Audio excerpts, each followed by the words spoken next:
In today's video, I'm going to teach you formatting a research paper in Microsoft Word.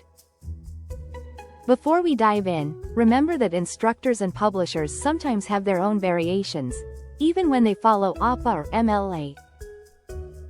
The steps I'm about to show you cover the core requirements most academic papers share, but always double-check any specific guidelines you're given. Start in a new Word document. First, set your margins. Go to the Layout tab, click Margins, and choose Normal. That gives you 1-inch margins on the top, bottom, left, and right. If you need to confirm or tweak anything, select Custom Margins and make sure each side is set to 1 inch. Next, choose a readable font and size. On the Home tab, in the Font section, select Times New Roman at 12 point. Many instructors also accept 11 point Arial or Calibri, but 12 point Times New Roman remains a safe default.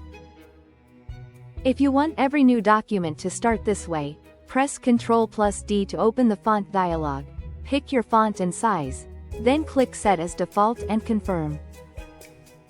Now let's handle spacing and paragraph indentation in one place.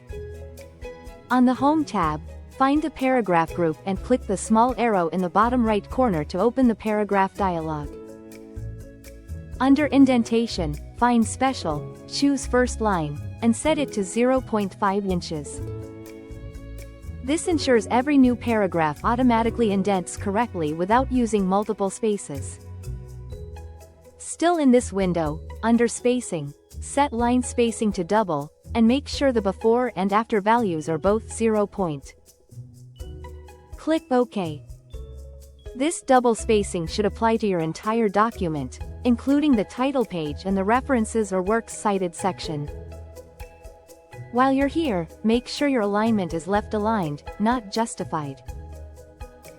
Left alignment is standard for academic papers and helps maintain consistent spacing between words.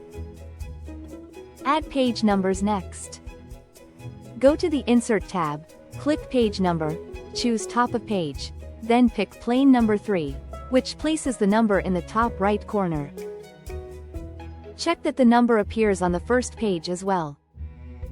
If it doesn't, look under Header and Footer tools and make sure Different First Page isn't turned on. A few quick tips as you finalize. Use the Tab key. Don't insert spaces for paragraph indents. Keep everything double-spaced, including block quotes if your style guide requires them. And save your document frequently so you don't lose your settings. With margins, font, spacing, indentation, alignment, and page numbers set, your document is ready for content and compliance with common academic standards.